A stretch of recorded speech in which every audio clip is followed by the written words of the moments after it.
안녕하세요. 저는 시를 쓰는 박준이라고 합니다. 시도 쓰고 에세이도 쓰고 울기도 많이 울면서 살고 있는데요. 7년 만에 시집을 내게 되었어요. 마중도 배웅도 없이 라는 제목인데 7년 동안 뭐 했냐. 누군가의 관계에서도 상대를 밀어내기도 하고 또 마음 가까운 것으로 끌어당기기도 하고 인력과 청력이 존재하는데요. 어떤 대상도 그렇습니다. 7년 동안 시를 밀어내기도 하고 애써 멀어지기도 하고 또 어느 순간에는 가까이 당겨보기도 하고 근데 또 당긴다고 당장 다가오는 것은 아니죠. 매일매일 우왕좌왕하면서 시 속에서 살았습니다. 다시 만나 뵙게 되어 반갑습니다.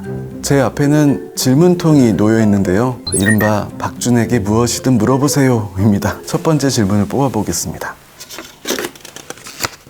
박준 시인이 제목을 짓는 방법이 궁금합니다 예요. 저뿐만 아니라 많은 시인들이 제목을 먼저 쓰고 시를 쓰지 않습니다. 시를 다 쓰고 나서 제목을 짓는데 제목을 지을 때는 저 같은 경우에는 엉덩이가 이렇게 반쯤 떠 있거든요. 내가 시를 이렇게 열심히 썼는데 제목까지 구심해야 된다니 대충 짓는 것은 아니고요. 내가 방금 써내려간 시를 다 포괄할 수 있대 거짓말하지 않는 소박한 제목을 짓는 것이 저의 방식입니다. 주소를 제목으로 하는 시와 산문들이 인상 깊었다. 본인의 특별한 추억이 녹아있는 동네가 있나요? 라고 하셨는데요. 한두 군데가 아니죠. 근데 제가 좋아하는 순간 중에 하나가 만약에 내가 어느 곳을 3년 만에 갔다라고 가정해보죠. 3년 만에 갔을 때는 그것이 물리적인 시간의 3년처럼 느껴지지 않거든요. 내가 3년 만에 그것을 다시 가면 마치 어제 간 것 같아요. 그러니까 내가 그곳에 가기 전까지는 미처 생각하지 못했을, 생각나지도 않았을 일들이 그 장소에 딱 도착하는 순간 불쑥불쑥 떠오르거든요. 헨젤과 그레텔에서 빵 부스러기를 흘리고 다니듯이 기억이라고 하는 것은 절반 정도는 나에게 있고 절반 정도는 내가 머물렀던 장소에 흩뿌려져 있다. 그 기억들을 주우러 다닙니다. 주우러 가기 위해서는 먼저 흘리고 와야 되거든요. 그래서 열심히 다니고 있습니다. 세 번째 질문인데요. 요리를 자주 하는 것으로 알고 있는데 가장 자신 있는 요리는 무엇인가요? 제가 반성했어요. 하도 요리 좋아합니다라고 말하고 다녔거든요. 근데 이거는 매일매일 밥하지 않는 사람들이 하는 말이었어요. 매일매일 밥을 하는 순간부터 어디 가서 요리 좋아한다는 얘기를 못하게 되더라고요. 밥을 할 때 즐겨하는 게 뭐가 있겠습니까? 오늘 뭐 먹지라는 고민 끝에 그날 혹은 그 계절에 맞는 상황에 맞는 것들을 해서 먹고 깨끗하게 씻어두고 싱크대 청소까지 하는 게 밥이라고 생각해요. 요리 좋아한다는 사람은 한 번쯤 의심해보자. 저 사람 집에서 밥 안 하는구나. 가장 최근에 썼던 시는 무엇인가요? 그 시를 썼을 때 심정을 들려주세요. 이번 시집에 수록되어 있는 세상 끝 등대 5라는 작품인데요. 제가 책을 열 때마다 세상 끝 등대라는 제목을 붙여서 작품을 쓰는데 이것이 한 권의 신작 시집이지만 혹은 누군가가 제 책을 처음부터 읽는다면 이 세상 끝 등대라는 작품이 이렇게 연결되는구나 소소한 재미를 느낄 수 있도록 최근에 썼고요. 어떤 심정이었냐면 잘 썼다 이 생각했습니다. 이번 시집에 유독 아버지에 관한 내용이 많이 등장합니다. 아버지는 어떤 의미인가요? 이건 제가 짧게 얘기할 수 없기 때문에 늘 슬프고 안쓰럽지만 또 한편으로는 정말 화가 나는 존재 그렇게 생각합니다. 이 연민이라고 하는 게 마냥 애틋한 것만 있는 것은 아니거든요. 어느 정도 화가 혹은 분노가 혹은 안타까움이 내포돼 있어야 연민이 탄생한다고 느껴요. 여행을 좋아하는 것으로 알고 있습니다. 지역별 맛집 추천해 주세요. 친구들도 저한테 많이 물어보거든요. 검색할 수도 있지만 나 지금 어딘데 뭐 먹어야 되냐? 라고 물어보는데 그때마다 대답하는 게 곤란합니다. 왜 그러냐면 실패할까봐. 맛집 혹은 미식이라고 하는 것은 실패를 염두에 둬야 되거든요. 내가 어떻게 하루에 허락된 끼니 중에서 내 입맛에 꼭 맞는 곳만 찾아다닐 수 있겠습니까? 무수한 실패를 해야 자기 데이터가 나올 수 있는데 제가 지금 이 창비 석유사옥에서 답을 하고 있는데요. 망원역 근처에 오시면 다들 아시다시피 우동 드셔야 됩니다. 우동. 이게 제가 시를 잘 안 쓰고 혹은 제대로 안 쓰고 살았다는 게 질문에서 극명하게 드러나는데 좋아하는 술이 있나요? 입니다. 시인에게 맛집과 요리와 술을 물어보시면 맛 칼럼니스트도 아닌데 박준식 위스키 제조법 궁금합니다 라고 했는데 이 위스키는 가급적 첨가하거나 가미하거나 섞지 않고 원액 그대로 마신다. 원액이 조금 부담스러울 때도 있거든요. 그때는 얼음을 많이 말고 작은 얼음 하나 정도만 독한 위스키에 풀어 넣으면 누군가는 싱거워진다라고 하겠지만 오히려 향도 풀리고 맛도 풀려요. 그렇게 천천히 홀짝홀짝. 가장 중요한 건 좋은 사람과 마시거나 좋은 생각을 하면서 마시는 거. 그게 가장 중요한 안주라고 생각합니다. 시 입문자와 시 덕후에게 각각 한 편의 시를 추천한다면 산을 보면 등산로가 하나가 아닙니다. 코스별로 나눠져 있는데요. 경사가 비교적 완만하고 평탄해서 조금씩 쉬어가면서 가는 코스는 큰 도움이 되지 않습니다. 시를 읽을 때는 최승자부터 읽자 이런 생각을 하고요. 시 덕후에게 추천하고 싶은 시는 오히려 어찌 보면 시의 의미를 생각하면 더 완만한 시인입니다. 이성선이라는 시인이 계시거든요. 시를 좋아하시는 분들, 시집을 많이 읽는 분들도 어찌 보면 가까이 하지 않았을.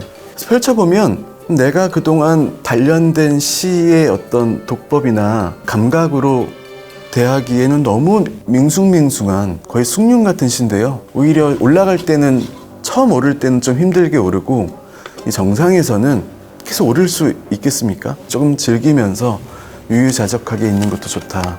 입문할 땐 최승자, 덕후에게는 이성선 이렇게 추천드립니다. 이번 시집에 수록된 작품 미아로 이행시를 짓는다면 이 시인들이 가장 어려워하는 게 이행시, 삼행시거든요. 이런 극악무도한 미로입니다. 아직도 미로입니다. 기대하시면 안 돼요. 시인들이 막 재치와 순발력으로만 시를 쓰는 게 아니거든요. 시를 어렵게 느끼는 독자들이 많은데 시인이 추천하는 시 읽는 방법은 무엇일까요?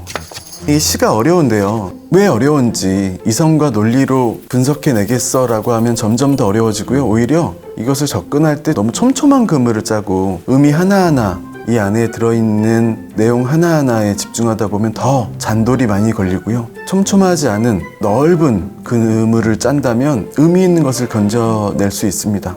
이 시집 한 권을 읽을 때 첫 페이지부터 우리가 참고서 읽듯이 읽는 것보다는 그냥 아무 페이지를 쫙 펴놓쳐 놓고 이 문장은 어떠네? 이 문장은 좋네? 한 권의 시집을 대할 때 끝까지 해설까지 다 읽겠어. 이런 것도 물론 중요한 독법이지만 또 한편으로는 처음 읽을 때에는 이 시집에서 내가 가장 좋아하는 혹은 옮겨 적고 싶은 3개의 문장을 찾아보겠어. 이렇게 접근하면 또 의미 있는 것들을 나름 얻지 않을까 생각합니다. 질문이 이분은 조금 선하세요. 어머니의 진득한 다정이 느껴지는 꿈속의 사랑이라는 시 인상 깊었는데 가족의 사랑을 느끼는 순간이 있다면 사실 이 꿈속의 사랑이라는 시는 제가 울면서 쓴 시인데요. 읽다 보면 이 꿈이라고 하는 것이 생시인가 아닌가 라는 의문이 드는데 생시일 수도 있고 아닐 수도 있습니다. 가족의 사랑이라는 건 너무 뻔한 얘기지만 없어야 느껴집니다. 있을 때는 안 느껴지거든요. 근데 이거를 우리가 현인이나 선인도 아니고 살아가면서 늘 깨우치지 못합니다. 근데 이 깨우치지 못하는 나를 미워하지 말자. 이것도 저에 대한 변론입니다. 사랑이란 주제에 빼놓을 수 없는데 시 외에 시인이 추천하는 사랑에 관한 영화 또는 드라마 있다면 알려주세요. 20년이 지난 영화인데요.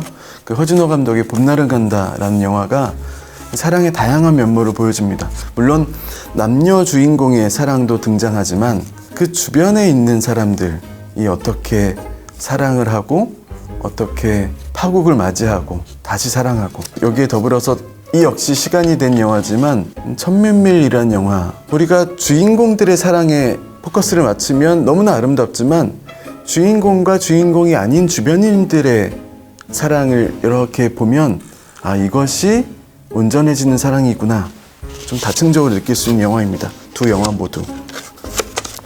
이번 시집을 한 줄로 소개한다면 진짜 잘 쓰고 싶었다. MBTI가 INFP인 걸로 알고 있습니다. 일주일 동안 시 7편 쓰기 혹은 일주일 동안 약속 7번 나가기. 선택은? 일주일 동안 시 7편 쓰는 게 진짜 어렵거든요. 근데 일주일 동안 약속 7번 나가기는 더 어려운 일입니다. 근데 제가 어쨌든 한 번 만나면 내가 어떻게 마음을 강하게 먹고 사람을 만났는데 금방 헤어질 수 있습니까? 밸런스 게임 같은데 하나 더 넣자면 한 번 만나서 7차까지 가기 이게 가장 자신 있습니다. 다시는 안 만난다라는 심정으로 7차까지 갈 수 있거든요. 이번 시집으로 박준을 처음 접하는 독자들에게 시 한 편을 골라 낭독해 주세요. 아까 제가 미아라는 시로 이행시를 지었는데 그 이행시가 너무 마음에 안 들었거든요. 이행시는 잘 못 짓는 시인이지만 미아라는 시는 열심히 지었다. 미아.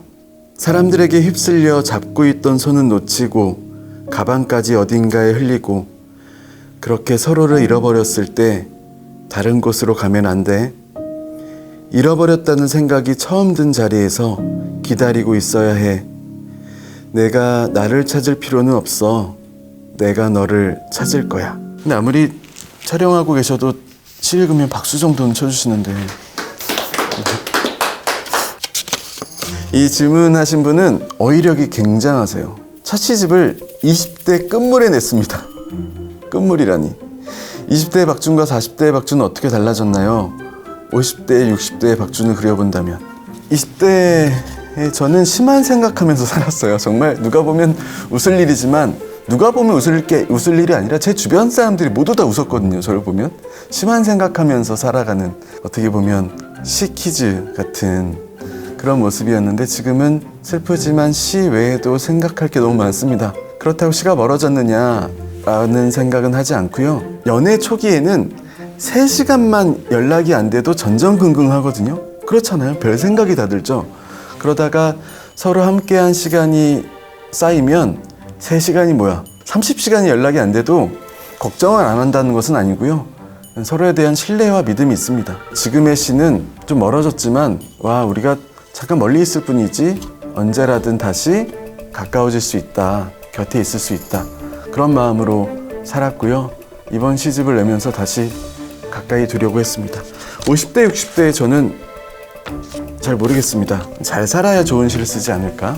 이 잘 산다는 건 부유하게 산다는 게 아니라 옳지 못하게 살지 않아야 좋은 시를 쓸 수 있을 거라고 생각해요. 문단계 아이돌 박준이 좋아하는 아이돌 노래는? 이라고. 제니님 좋아하고요. 요즘에 제가 학생들 많이 만나는데 투바투 노래 들어보라고 해서 종종 듣습니다. 아이돌 질문으로 끝이 나더니 네. 이상으로 박준에게 무엇이든 물어보세요 였고요. 또 다른 자리에서 저를 만나게 되면 혹은 시집을 읽으면서 어떤 질문이라고 하는 것은 꼭 상대에게 전달되는 것을 목적으로 하지 않거든요. 어떤 물음을 품는 것만으로 의미가 있다고 생각하는데요. 계속 우리가 좋은 물음들을 던졌으면 좋겠습니다. 감사합니다.